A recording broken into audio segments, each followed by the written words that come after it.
ओम शांति। आज बाबा के 18 सितंबर 2022 के अव्यक्त महावाक्य हैं। आज की मुरली की रिवाइज डेट है 15 अप्रैल 1992। आज के ज्ञान मुरली का शीर्षक है ब्राह्मणों की दो निशानियां, निश्चय और विजय। आज बाप दादा चारों ओर के ब्राह्मण बच्चों की विशेष दो निशानियां देख रहे हैं। तो कौन कौन सी दो निशानियां बताई हैं? निश्चय और विजय। फिर आगे बाबा ने आज 4 प्रकार के निश्चय की बात कही है। पहले आप पर निश्चय, दूसरा बाप पर निश्चय, तीसरा ईश्वरी परिवार पर निश्चय, फिर चौथा आता है ड्रामा पर निश्चय। क्योंकि अगर हमें दूसरों पे भरोसा होगा, अगर हमें खुद पे भरोसा नहीं होगा, तो फिर हम किसी भी काम में सफल नहीं हो सकते। तो एक सेल्फ कॉन्फिडेंस भी होना चाहिए। वही बाबा कह रहे हैं, आप, बाप, ईश्वरी परिवार और ड्रामा, चारों चीज़ पर हमें निश्चय होना है। फिर बाबा ने कहा है, निश्चय और विजय को समान बनाने का रास्ता है कि चारों सब्जेक्ट ये बराबर परसेंटेज बढ़ाना, किसी में निश्चय कम ज़्यादा नहीं होना चाहिए। फिर बाबा ने कहा है कि अगर आपको राजधानी में आना है तो ब्राह्मण परिवार में संतुष्ट रहना पड़ेगा। अगर कोई आपके अंदर व्यर्थ संकल्प आता है तो वो आपके निश्चय को डगमग कर देता है। मतलब हमारे अंदर अगर कोई भी व्यर्थ संकल्प चलते हैं ना, तो हम भगवान पे निश्चय नहीं रख पाएंगे। बाबा ने कई बार मुरली में बताया है कि व्यर्थ संकल्प को समाप्त करने के लिए क्या तरीका है। तो उसको समाप्त करने के लिए हमारे पास उपाय ये है कि जो भी मुरली चलती है डेली, कितने भिन्न भिन्न पॉइंट्स आते हैं, तो उसमें ज्ञान की पॉइंट्स को और सम्मान को अपनी बुद्धि में फिराते रहना है। जब हमारी बुद्धि में सम्मान होगा तो हमारे अंदर अभिमान भी नहीं आ पाएगा और व्यर्थ संकल्प भी नहीं आ पाएंगे।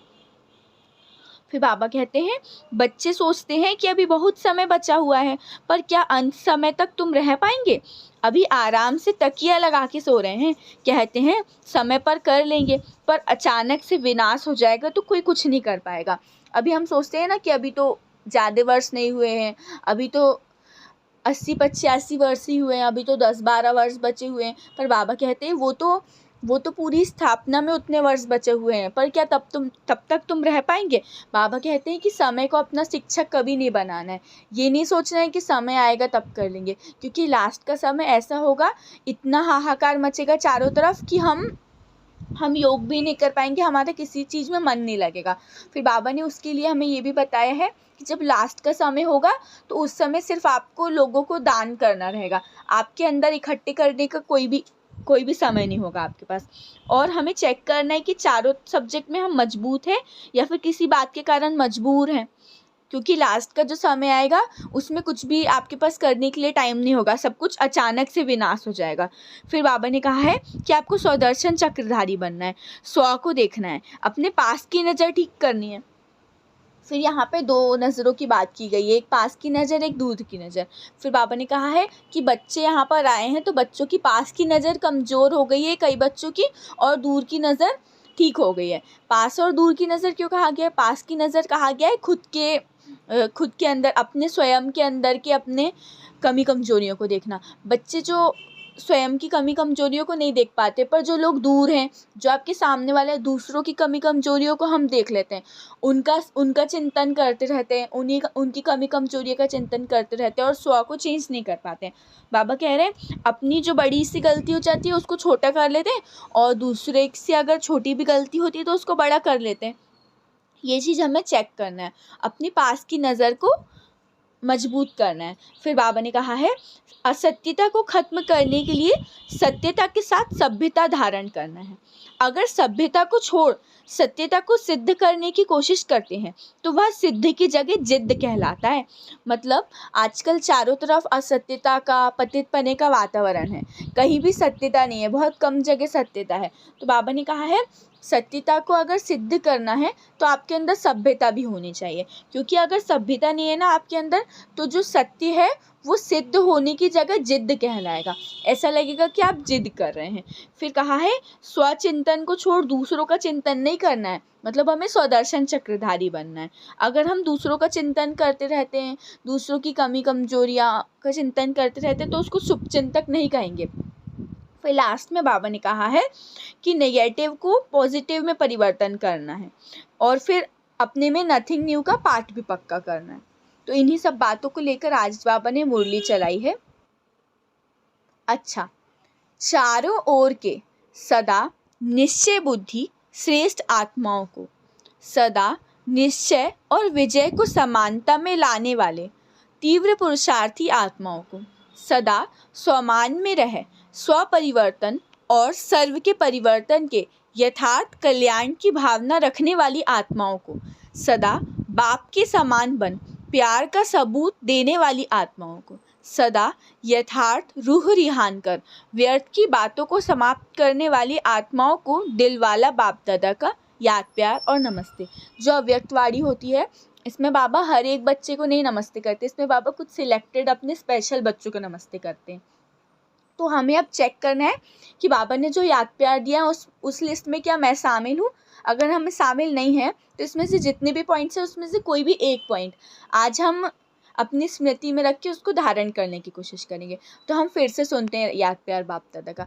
चारों ओर के सदा निश्चय बुद्धि श्रेष्ठ आत्माओं को, सदा निश्चय और विजय को समानता में लाने वाले तीव्र पुरुषार्थी आत्माओं को, सदा स्वमान में रह स्वपरिवर्तन और सर्व के परिवर्तन के यथार्थ कल्याण की भावना रखने वाली आत्माओं को, सदा बाप के समान बन प्यार का सबूत देने वाली आत्माओं को, सदा यथार्थ रूह रिहान कर व्यर्थ बातों को समाप्त करने वाली आत्माओं को दिल वाला बाप दादा का याद प्यार और नमस्ते। अब कहो, हम रूहानी बच्चों की रूहानी बाप दादा को याद प्यार, गुड मॉर्निंग और नमस्ते नमस्ते नमस्ते। शुक्रिया बाबा, शुक्रिया। आज बाबा ने वरदान दिया है, नेगेटिव को पॉजिटिव में परिवर्तन करने वाले स्वपरिवर्तक सो विश्व परिवर्तक भव। नेगेटिव को पॉजिटिव में परिवर्तन करने वाले स्वपरिवर्तक सो विश्व परिवर्तक भव। विस्तार है, कोई भी संकल्प व संस्कार सेकंड में नेगेटिव से पॉजिटिव में परिवर्तन हो जाए, इसके लिए सारे दिन में ट्रैफिक ब्रेक का अभ्यास चाहिए, क्योंकि व्यर्थ व नेगेटिव संकल्पों की गति बहुत फास्ट होती है। फास्ट गति के समय पावरफुल ब्रेक लगाकर परिवर्तन करने का अभ्यास करो, तब स्वयं के व्यर्थ को परिवर्तन कर स्वपरिवर्तक सो विश्व परिवर्तक बन सकेंगे। मतलब जितने भी व्यर्थ संकल्प हैं, नेगेटिव संकल्प है, उनको ब्रेक लगाना है। अपने को फरिश्ता स्वरूप द्वारा अनेक आत्माओं को सुख शांति का वरदान तभी दे सकेंगे जब हम व्यर्थ को परिवर्तन करके स्वपरिवर्तक बनेंगे और फिर विश्व परिवर्तक बनेंगे। स्लोगन है, ड्रामा के ज्ञान को स्मृति में रखने वाले ही नथिंग न्यू की विधि से विजयी बन सकते हैं। ड्रामा के ज्ञान को स्मृति में रखने वाले ही नथिंग न्यू की विधि से विजयी बन सकते हैं। मतलब हम अपने बुद्धि में रखेंगे कि ये जो भी हो रहा है ये ड्रामा में है, कल्प पहले भी हुआ था और कल्प बाद भी होने वाला है। तो जब हम ये स्मृति में रखेंगे तो हमें कुछ भी नया नहीं लगेगा और हम सारी जितनी भी दुख परेशानियां हैं, जो भी मायूसियाँ हैं, उनसे विजय प्राप्त करेंगे। सूचना है, आज मास का तीसरा रविवार है।